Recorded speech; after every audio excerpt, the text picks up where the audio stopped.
peut bénir Dieu pour nos jeunes retraités parce qu'ils sont disponibles aussi pour l'œuvre de Dieu et nous voulons nous réjouir. Voilà. Donc, on avait dit quoi?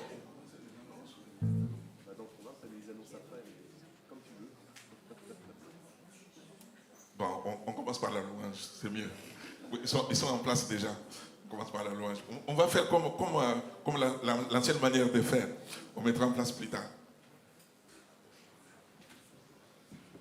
Est-ce qu'on peut s'élever ensemble? On va commencer le culte, s'il vous plaît. Alléluia. Notre Dieu est bon. Et ce matin, j'étais un peu dubitatif sur ce que je devais vous apporter. Et puis, je me tournais vers ma femme, qui n'est pas là, mais qui vous salue. Et je lui dis, je ne sais pas du tout ce que je vais prêcher. Je vais dans une superbe église, des super chrétiens, super groupe de louanges, une superbe équipe, je dirais, pastorale. Elle me dit, t'inquiète pas, va, le Saint-Esprit va t'inspirer. J'ai dit, merci, prophétesse. Et j'ai dit, t'es sûr que tu ne veux pas venir avec moi? Elle dit, non, non, j'ai aussi autre chose à faire. J'ai dit, ouais, d'accord. Je vais y aller tout seul, mais je vais transmettre, disons, les salutations de mon épouse, les salutations du pasteur principal, qui est mon fils, et de l'église. L'église aussi à Pont-de-l'Arche, nous avons eu un merveilleux mariage hier avec 130 personnes inconverties, l'évangélisation, et puis aussi notre église de Beauvais. Je voudrais vous inviter à faire une lecture dans le livre des Juges au chapitre 6, versets 12 à 16. Je vais mettre mon chronomètre en place pour être sûr. Ah ben non, il y a l'horloge. J'espère qu'elle n'est pas à l'heure de l'hiver. Juge chapitre 6, verset 12, il nous est dit ceci. L'ange de l'Éternel apparut à Gédéon et lui dit, l'Éternel est avec toi, vaillant héros. Gédéon lui dit, ah, mon Seigneur. Quelquefois, quand Dieu nous parle, on dit, ah, Seigneur. Si l'Éternel est avec nous, pourquoi toutes ces choses nous sont-elles arrivées et où sont tous ces prodiges que nos pères nous racontent quand ils disent, l'Éternel ne nous a-t-il pas fait monter hors d'Égypte? Maintenant, l'Éternel nous abandonne et il nous livre entre les mains de Madian.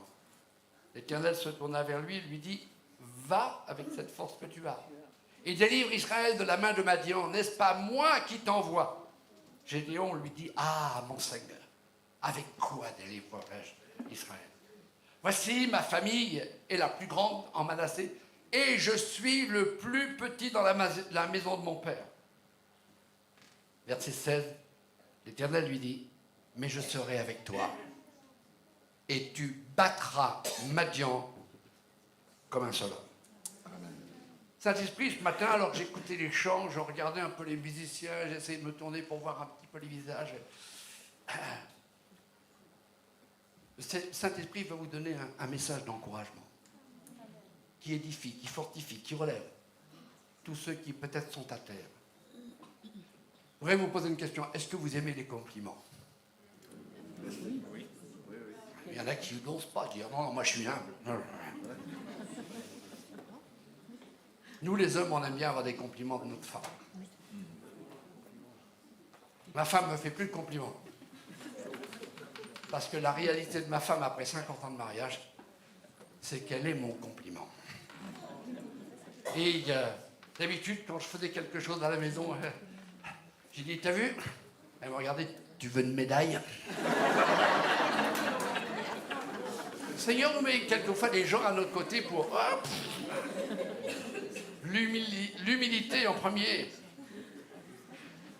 Mais les compliments, c'est important, des compliments qui encouragent, non pas des compliments qui pourraient flatter votre ego, votre orgueil. Je pense qu'aujourd'hui, dans l'œuvre du Seigneur, dans la vie de l'Église, le service qui manque le plus, et au milieu des pasteurs, c'est le ministère d'encouragement. On a tous besoin d'encouragement. Merci j'allais dire mon jeune frère. Oui, tout à fait, tu es jeune encore. Merci d'avoir dit que j'étais un jeune retraité. Je suis un jeune retraité et je veux toujours être à la page des jeunes et je veux toujours encourager les serviteurs de Dieu. J'ai été encouragé par plusieurs serviteurs de Dieu et heureusement qu'il y a eu le ministère d'encouragement parce qu'à un moment donné de mon ministère, le lundi, Eh bien, j'étais prêt à prendre faire ma démission. Combien de fois j'ai envoyé balader ma Bible? Ma Bible était une Bible volante le lundi matin. Et ma femme ramassait la Bible et me disait, elle me disait, est-ce que ton Dieu est mort ou quoi? Ah, il m'a mis une petite femme, mais costaud. Hein. Je vous raconterai un peu cet après-midi ce que Dieu a fait dans ma vie pour encourager aussi ceux qui disent, non, non, on n'a pas besoin de Dieu. On a tous besoin d'encouragement, tous besoin de compliments sur ce que nous faisons. Et Dieu, ce matin, par le Saint-Esprit, veut vous adresser des paroles d'encouragement. Souvent, face à un compliment qui est fait à notre personne, on se pose la question, c'est vrai ce qu'il dit ou ce qu'elle dit? Ou c'est une moquerie?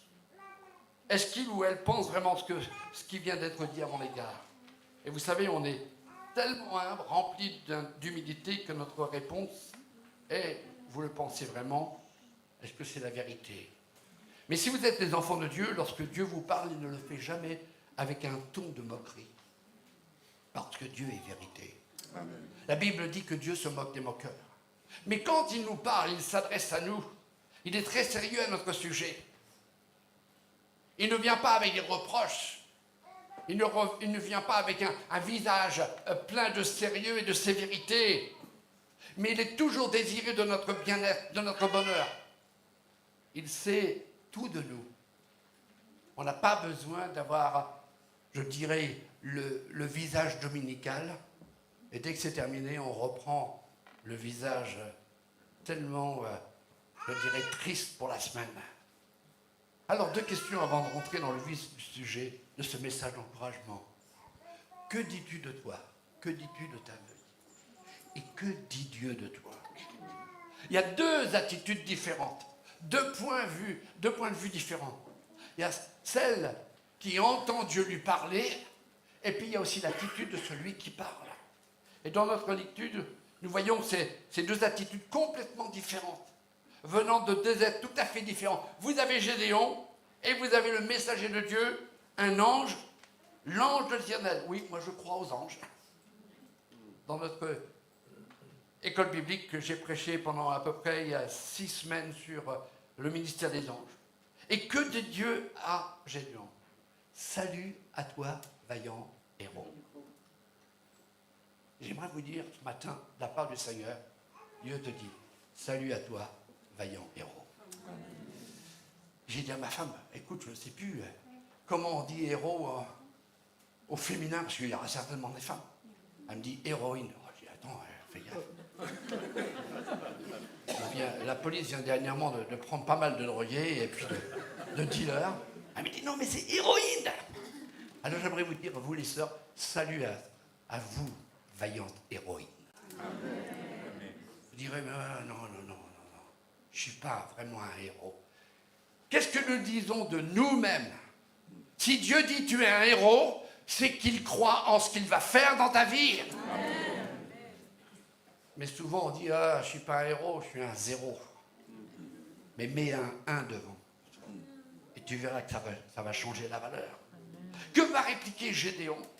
Gédéon va avoir 4 remarques négatives que nous prononçons très souvent. Ah, mon Seigneur, pourquoi? Où sont les miracles autrefois? Et maintenant, aujourd'hui, il semble que tu nous as abandonnés. Son exclamation prouve son absolu désaccord de ce qu'il entend. Permettez-moi d'interpréter ce que ce soi-disant héros pour lui et non pour Dieu répond. Je crois que tu te trompes. Dieu, on est en pleine débandade, ça ne va pas du tout, on est attaqué de tous bords, c'est la cata. T'es mort. On ne vit plus comme le temps où Dieu s'est manifesté avec puissance pour son peuple. J'ai vécu dans l'église plusieurs générations de serviteurs de Dieu. Et puis, une ancienne génération est partie, est auprès de Dieu. Et à la 2e génération, et quelquefois on entend « Oh Seigneur, on voudrait connaître les miracles d'antan ».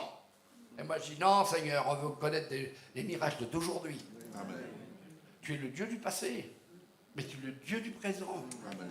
Et tu es le Dieu de notre avenir. Amen. Quelquefois, on pense être la risée de l'ennemi, on ne veut pas s'en sortir. On ne va pas s'en sortir. Où sont tous ces prodiges? Où est passée la puissance de Dieu qui a délivré bien des fois son peuple? Et Gédéon ne tient pas compte de la salutation encourageante de l'ange et de cette promesse merveilleuse que Dieu a faite sur sa propre vie, pour son peuple. Il dira, je suis le plus petit, je suis insignifiant. Qu'est-ce que je peux faire? Et que peut faire Dieu avec moi? L'état du peuple de Dieu n'est pas si bon. N'est-ce pas souvent ce que nous faisons lorsque nous ressentons les attaques, l'épreuve, le verdict peut-être médical, l'épreuve qui nous surprend, la situation de la famille, le foyer qui part en vrille. Et on dit Dieu nous a abandonnés, Dieu nous a livrés à l'ennemi. Il semblerait que même au fond de notre cœur, on pense que Satan surpasse Dieu, qu'il est plus fort que Dieu. L'attitude de Gédéon sur lui-même est une attitude de dévalorisation. Et quand nous avons cette attitude, ce négatif sur notre personne, lorsque nous nous dévalorisons à nos propres yeux, nous dévalorisons celui qui nous aime et qui nous a créés. Celui qui a fait des promesses et qui les tient toujours.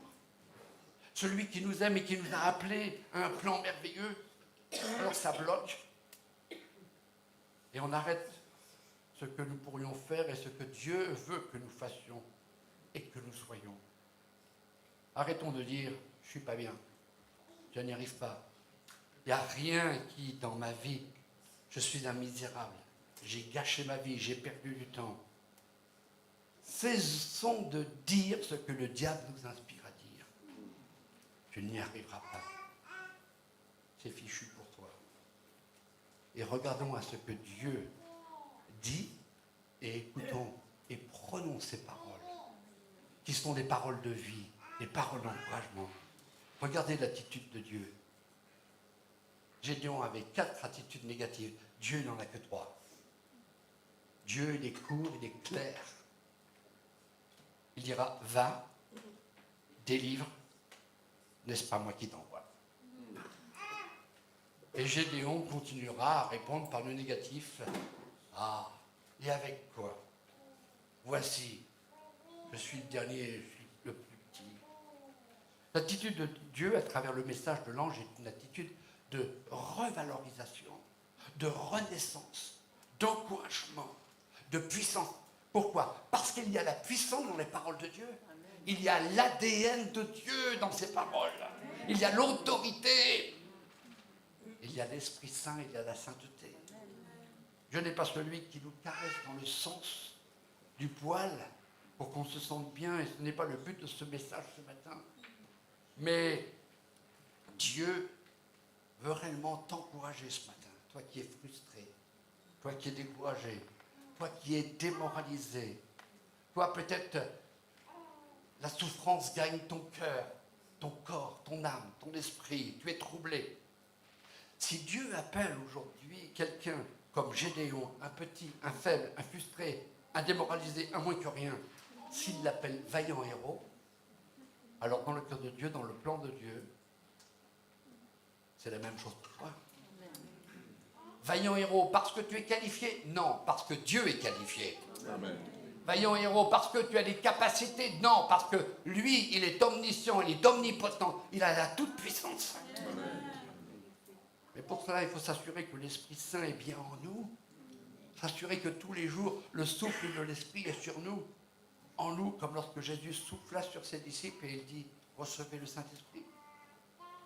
Quand Dieu dit à Gédéon, va dans cet ordre, il a la puissance pour que lui agisse, qu'il se lève, qu'il sorte de cette négativité, puissance de vaincre, puissance de triompher, puissance d'aller jusqu'au bout de la mission. Amen. Savez-vous ce que Dieu a décidé dans son plan parfait et éternel pour vous? Vous, son peuple, vous, ses enfants, vous, ses serviteurs précédents. Il y a un texte merveilleux dans Deutéronome 28, verset 13. Il est dit ceci, l'Éternel fera de toi la tête et non la queue. Amen. Tu seras toujours en haut et tu ne seras jamais en bas. Amen. Voilà. Ça vous fait du bien? Amen. Bien.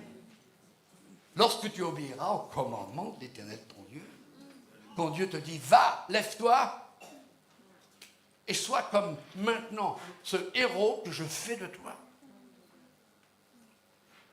Là où nous voyons l'échec, Dieu voit toujours le potentiel. Amen.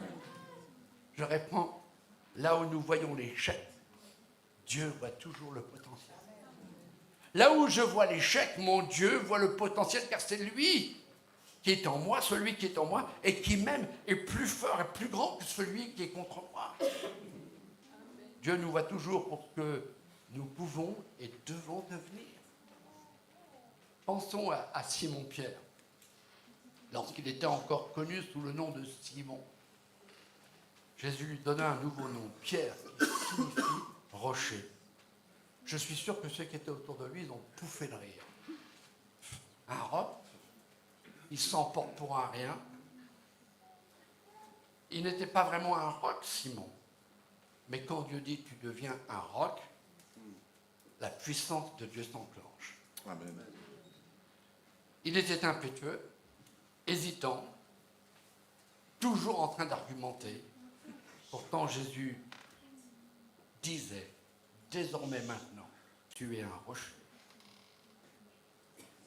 Et il l'a fait. Jésus n'appelait pas Simon comme il l'était. Il expliquait ce qu'il deviendrait. Encore une fois, là où nous voyons l'échec dans notre vie, Dieu voit le potentiel. Quand tu es dans l'épreuve, alors sache que c'est le ciseau du sculpteur qui est en train de reformer l'image de Dieu en toi. Amen. Quand Dieu s'adresse à ses enfants, et Dieu parle à chacun de ses enfants, et ce matin il leur dit, il y a un héros en chacun. Il y a un courageux en chacun.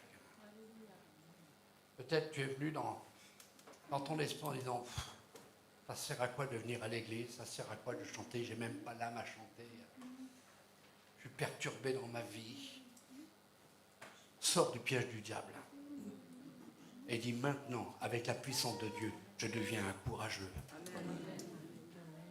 N'osez pas un seul instant répondre comme Gédéon par un « A » de désespoir, un « A » de désespérance, un « A » de déprime. La Bible dit que Dieu est avec nous, écoutez bien, et que les anges campent autour de ceux qui craignent Dieu. Amen. Est-ce que tu crains Dieu? Moi, je crains la parole de Dieu quand elle vient à ma personne. Je crains ce que Dieu dit, non pas que j'ai peur de Dieu, mais je le respecte, la parole de Dieu. J'aime la parole de Dieu. Et ce matin, la parole de Dieu est pour chacun. Écoutez-la bien et faites taire les mensonges du diable. Vous concernant. Un peu comme dans le jardin d'Éden, où ce que le diable a fait dans le ciel, vouloir s'asseoir sur le trône de Dieu, prendre sa place, renverser Dieu, c'est ce qu'il a fait avec Ève et Adam. Il leur a dit, vous serez comme des dieux, alors qu'ils avaient été créés à l'image de Dieu. Point besoin de devenir Dieu. Ils avaient le Dieu de la création avec eux et la bénédiction éternelle de Dieu éternel. Salut à toi, mon vaillant héros, mon héroïne. Je suis avec toi. Amen. Et non ce que le diable essaie de mettre dans ton cœur, dans ton esprit et dans ta tête, je suis contre toi. En chacun de nous, un héros sommeille, mais ce matin, le Saint-Esprit dit, il faut le réveiller. Amen. Tu es à côté de quelqu'un, donne-lui un coup de coude, pas dans les côtes, mais donne-lui un coup de coude. Et si tu vois qu'il sommeille et qu'il ronfle, dis bien que ce n'est pas un chant inspiré par le Saint-Esprit. Dis à ton frère, ta soeur, réveille-toi, vaillant héros. Et puis, vaillante héroïne. Oh, comme le Seigneur aime bien ce bruit-là.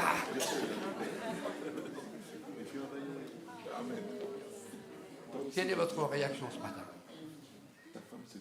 Peut-être vous allez dire, mais vous êtes un pasteur de passage, on ne vous reverra pas.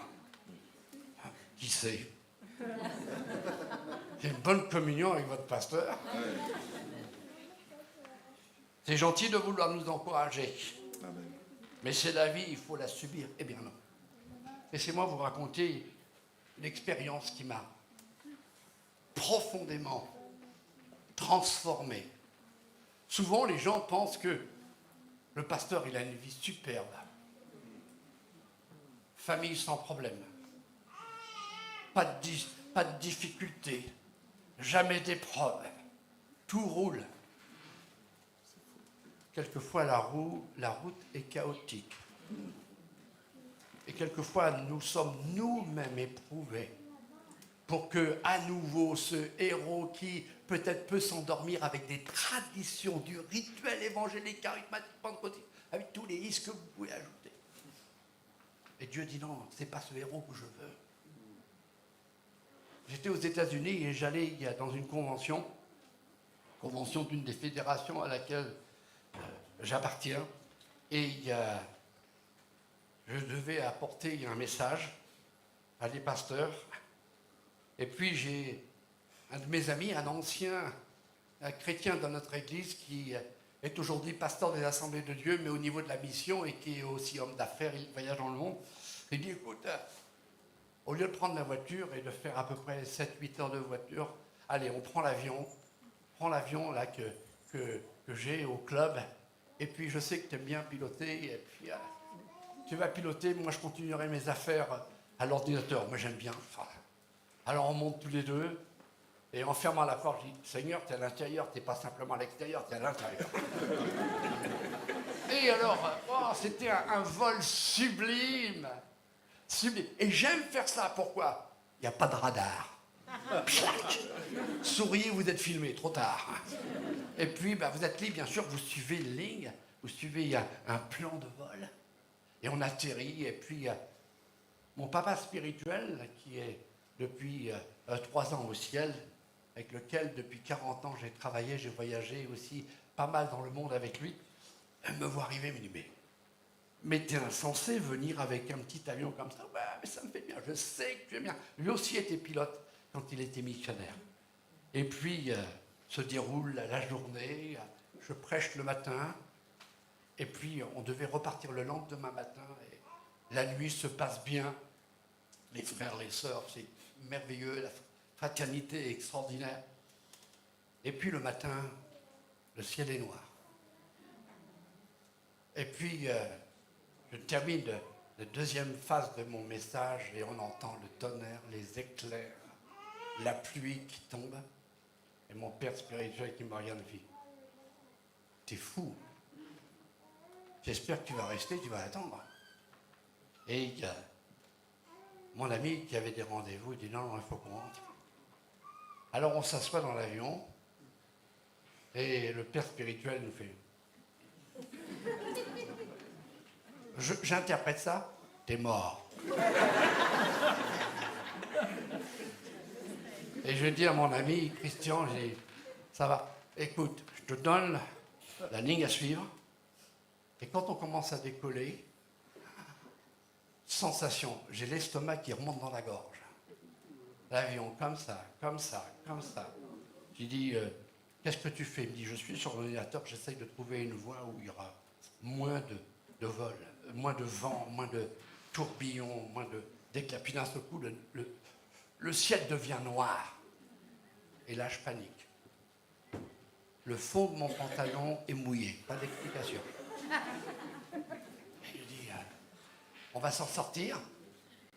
Et il n'y avait pas d'éclaircie. Puis d'un seul coup, l'éclair, la foudre tape sur une des ailes. Ça a fait un drôle de bruit. Et puis je continue, il me dit, mais regarde l'horizon. Et puis il me dit, regarde bien l'horizon. Je dis, ouais, mais tout est noir, je vois quoi à l'horizon? Et il me dit, regarde, il y a simplement une petite luminosité au bout de l'horizon. Fixe tes yeux sur cette petite lumière. J'ai dit, mais comment tu veux que je fixe? Et je fixe aussi l'appareil qui va, alors qu'on est de droite et de gauche. Et puis, il dit, écoute ce que je te dis. Alors, et je lui dis, qu'est-ce que tu fais? Je prépare mes rendez-vous. Je dis, mais c'est pas le moment de préparer ces rendez-vous. Moi, je suis tout seul là. Et il me dit, je t'ai dit, regarde l'horizon.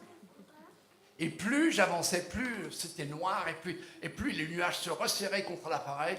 Et je lui dis, mais on peut pas descendre pour être, je veux dire, plus près du ciel, plus près de la terre, parce que si on se crache, au moins, on sera sur la terre. Et il me regarde et me dit, on n'a jamais été plus près du ciel que maintenant. Et puis je continue, je regarde ce point, mais tout petit, une petite luminosité. Je décide de conduire, de piloter comme ça. Et plus j'arrive, plus je vois le noir, l'orage qui se calme. Et d'un seul coup, en une fraction de seconde, tout est beau, tout est clair.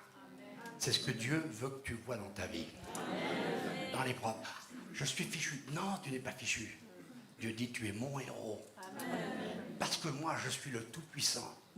Et j'organise ta vie. Quelle est ta réaction? Je vais bientôt terminer. J'ai encore 78 minutes. Je vois que certains doutent. Est-ce que tu connais les 7 promesses de Dieu? Ésaïe 43:2, 43:2, je serai avec toi. Psaume 121, je te protégerai. Proverbe 18, je serai ta force. Jérémie 33, je te répondrai. Jérémie 29, je pourvoirai à tes besoins. Jean 14, je te donnerai la paix. Jérémie 31, je t'aimerai toujours. Ça, c'est extraordinaire. Il t'aime même quand tu penses être un zéro. Comment parles-tu de toi? Quelles sont tes paroles? Est-ce qu'elles sont positives? Et je ne parle pas sur cette philosophie du positif. Quelle est la valeur que tu donnes à ta vie? J'aimerais vous dire, ma vie a de la grande valeur. Amen. Vous direz, mais vous êtes prétentieux? Non, je suis réaliste. Ma vie a la valeur du sang de Jésus. Amen. On a chanté à la croix. Il a tout accompli. Si tu parles toujours d'une façon négative, déprimante, tu n'accompliras jamais rien. Et le diable le sait. Voilà pourquoi il veut t'enfermer dans ce qui est cet apitoiement personnel.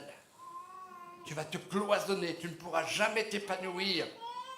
Mon frère, ma soeur, il y a un avenir glorieux pour toi dans la bouche de Dieu. Amen. Dans la bouche de Dieu, il y a un avenir glorieux. Amen. Et Dieu ne ment pas. Amen. Celui qui est en toi, c'est la valeur inestimable. C'est la puissance illimitée. C'est la force qui ne diminue pas. C'est le courage qui ne manque jamais. Dis à ton âme ce matin, celui qui est en moi, celui qui m'aime énormément, me dit, salut vaillant héros. Tourne-toi vers quelqu'un et dis-lui, c'est ce que Dieu dit pour ta vie.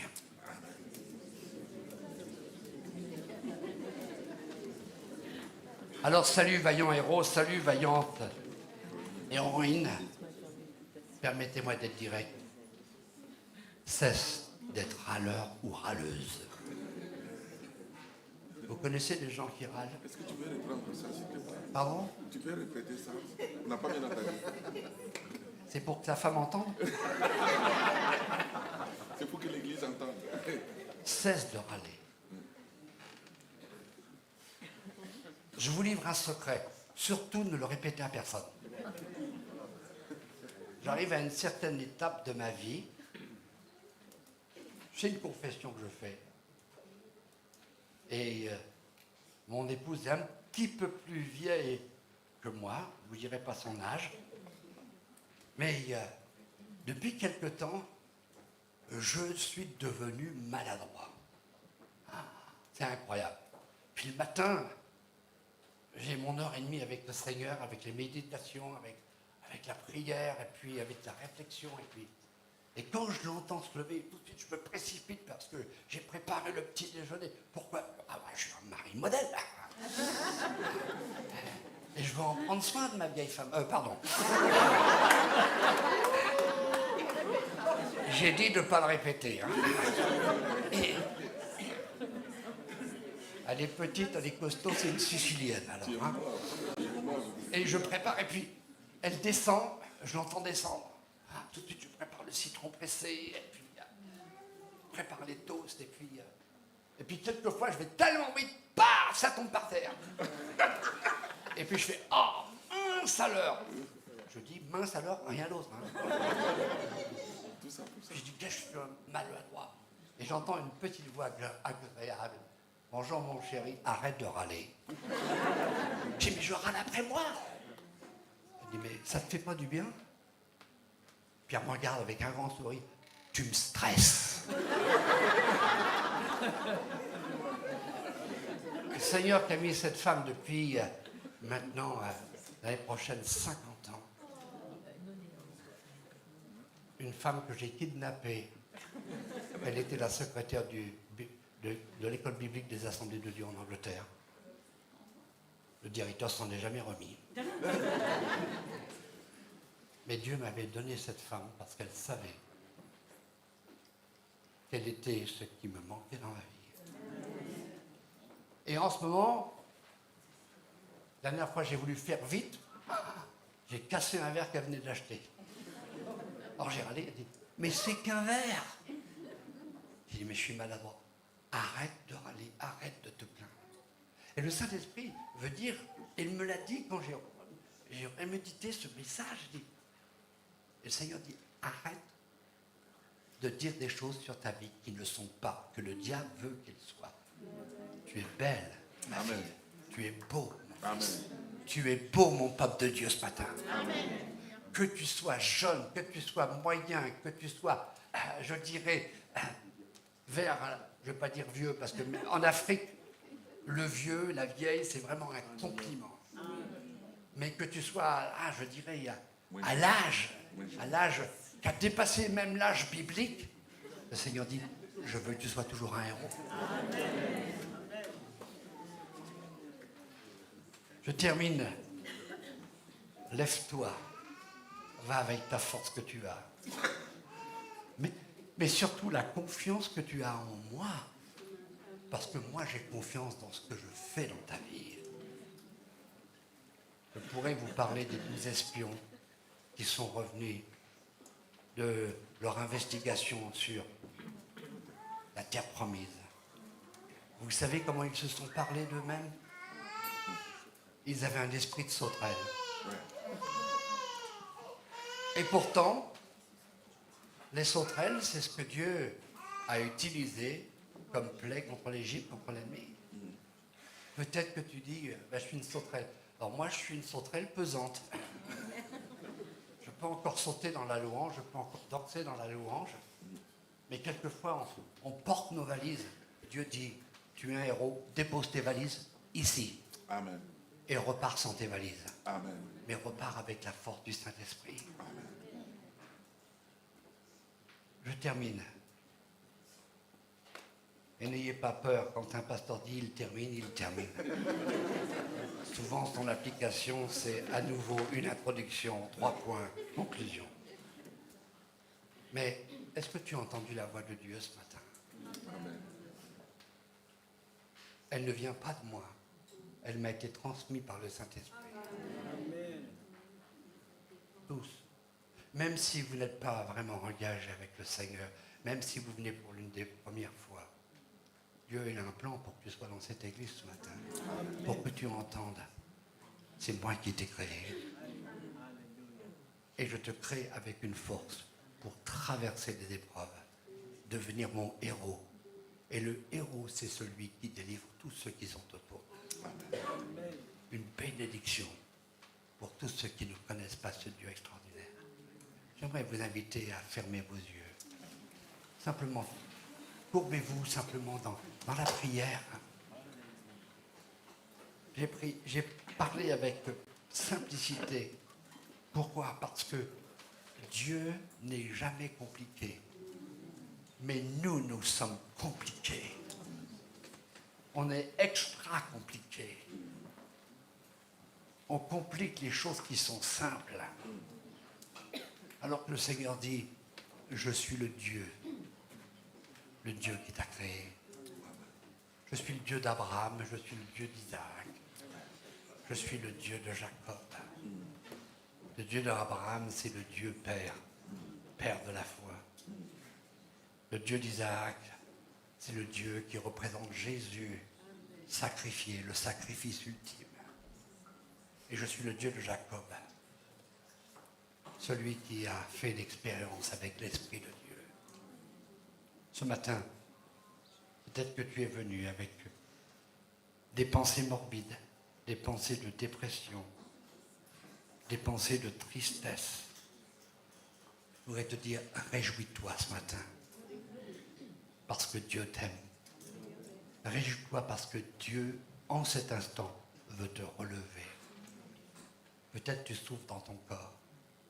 Eh bien, le Dieu qui veut que tu sois un héros, il veut que tu le sois dans la maladie, mais aussi dans la guérison qui vient maintenant dans ton corps. Je crois au miracle. Je crois non seulement à la guérison, je pratique la guérison. Je sais que le Dieu de toute puissance, au moment où nous pensons que c'est terminé, c'est là que son œuvre continue, non pas commence, mais continue en toi.